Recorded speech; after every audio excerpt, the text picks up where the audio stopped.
ప్రపంచవ్యాప్తంగా ఎంతో ప్రసిద్ధి చెందిన పూరి జగన్నాథ్ రథయాత్ర నేడు అంగరంగ వైభవంగా ప్రారంభమైంది. దేశ విదేశాల నుంచి లక్షలాది మంది భక్తులు పూరి క్షేత్రానికి తరలి వచ్చారు. ప్రతి సంవత్సరం ఈ పండుగను ఆషాఢ మాస శుక్ల పక్ష విధియ నాడు జరుపుతారు. హరే రామ హరే కృష్ణ అంటూ అలాగే జై జగన్నాథ అంటూ భక్తుల నినాదాలతో ఆ ప్రాంతమంతా మారుమోగుతుంది. పూరితో పాటు భారతదేశంలోని అన్ని జగన్నాథ ఆలయాలు మరియు ఇస్కాన్ టెంపుల్ ఈ రోజున భక్తిభావంతో జగన్నాథ్ రథయాత్రను ఊరేగిస్తారు. విష్ణు భక్తులకు మరియు కృష్ణ భక్తులకు ఈ పండుగ ఎంతో ప్రియమైనది. ఇప్పుడు మీరు చూస్తున్న సికింద్రాబాద్ ఇస్కాన్ టెంపుల్ లోని జగన్నాథుని యొక్క రథాన్ని ఊరేగిస్తున్నారు. మరి ప్రతి సంవత్సరం జగన్నాథ రథాన్ని ఎందుకు ఊరేగిస్తారు, మరి జగన్నాథుని చరిత్ర ఏందో ఇప్పుడు మనం తెలుసుకుందాం. 9 రోజుల ఉత్సవాల్లో భాగంగా జగన్నాథ స్వామి తన సోదరుడు బలభద్రుడు, సోదరు సుభద్రతో కలిసి 12వ శతాబ్దానికి చెందిన ప్రధాన ఆలయం నుంచి గుడించా ఆలయానికి యాత్రగా వెళ్తారు.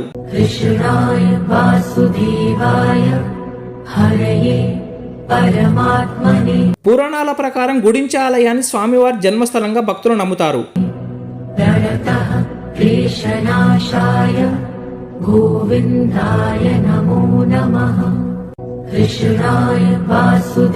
హిందూ పవిత్ర గ్రంథాల ప్రకారం జగన్నాథుని సోదరి సుభద్ర పూరికి పయనించాలని కోరుతుందని చెబుతారు.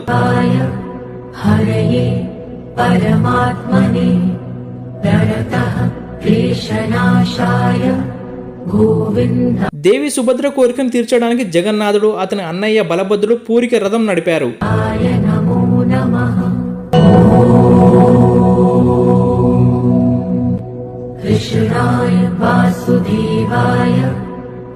పూరి జగన్నాథ రథయాత్ర ప్రస్తావన బ్రహ్మ పురాణం, పద్మ పురాణం వంటి పురాణ గ్రంథాలలో ఉంది.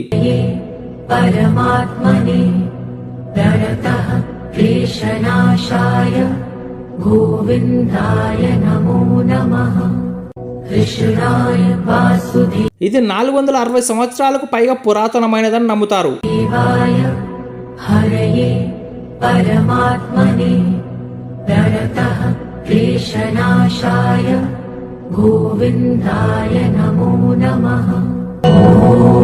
జగన్నాథ రథయాత్ర గురించి అనేక ఇతిహాసాలు ఉన్నప్పటికీ ప్రసిద్ధమైన వాటిలో ఒక దాని గురించి ఇప్పుడు మనం తెలుసుకుందాం.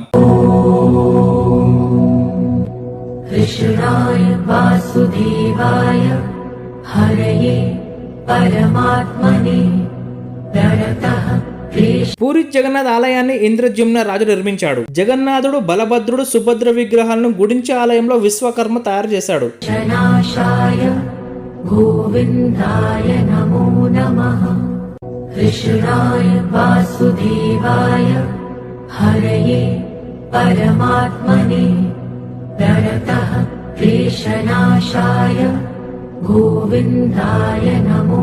పూరి జగన్నాథ్ ఆలయాన్ని నిర్మించిన ఇంద్రజిమ్న భార్య పేరు రాణి గుణంచ.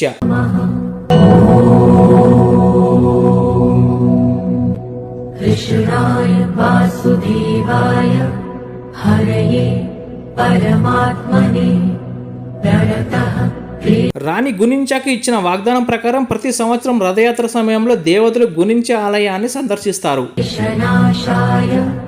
గోవిందాయ నమో నమః. కృష్ణాయ వాసుదేవాయ హరయే పరమాత్మనే ప్రణతః క్లేశనాశాయ. పురాణాల ప్రకారం ఇంద్రజిమ్న రాజుకు ఒక కల వచ్చింది. అందులో జగన్నాథుడు కనిపించి ఒడ్డున దొరికే చెక్క దుంగ నుండి తన విగ్రహం తయారు చేయాలని కోరుకున్నాడు. నమో నమః. కృష్ణాయ వాసుదేవాయ హరయే పరమాత్మనే ప్రణతః క్లేశ. రాజు ఆ దుంగను చూసి విగ్రహాలను చెక్కడానికి తగిన మనిషి కోసం ఎదురు చూస్తున్నాడు. అయితే అతనికి తగిన వారు ఎవరు దొరకలేదు. గోవిందాయ నమో నమః. కృష్ణాయ వాసుదేవాయ హరయే పరమాత్మనే ప్రణతః క్లేశనాశాయ. అప్పుడే విశ్వకర్మ విగ్రహాలను తయారు చేయడానికి అంగీకరించాడు. కానీ అతను ఒక షరతు పెట్టాడు. గోవిందాయ నమో నమః. కృష్ణాయ వాసుదేవాయ హరయే పరమాత్మనే ప్రణతః క్లేశనాశాయ. గోవిందాయ నమో నమః. అతను తయారు చేసేటప్పుడు ఎవరు విగ్రహాలను చూడకూడదని, తలుపులు మూసి ఉన్న గదిలో విగ్రహాలను తయారు చేస్తానని, విగ్రహాలు పూర్తయ్యేంత వరకు ఎవరిని లోపలికి అనుమతించరని చెప్పాడు. कृष्णाय वासुदेवाय हरये परमात्मने प्रणतः क्लेशनाशाय गोविन्दाय नमो नमः। అయితే రాజు మొదట్లో అంగీకరించాడు, కానీ తర్వాత ఆందోళన చెంది తలుపులు తెరిచాడు. कृष्णाय वासुदेवाय हरये परमात्मने प्रणतः क्लेशनाशाय। అలా రాజు ప్రవర్తించడం చూసి విశ్వకర్మకు కోపం వచ్చి ఆ ప్రదేశం నుంచి వెళ్లిపోయాడని, అలా విగ్రహాలు అసంపూర్ణంగా మిగిలిపోయాయని పురాణాలు చెబుతున్నాయి. गोविन्दाय नमो नमः। कृष्णाय वासुदेवाय हरये परमात्मने प्रणतः क्लेशनाशाय गोविन्दाय नमो। అయితే విగ్రహాలు అసంపూర్ణంగా ఉన్నప్పటికీ నేటికి వాటిని ఆ రూపంలోనే పూజిస్తున్నట్టు తెలుస్తోంది. नमः। कृष्णाय वासुदेवाय हरये परमात्मने प्रणतः क्लेशनाशाय गोविन्दाय नमो नमः। कृष्णाय वासुदेवाय हरये।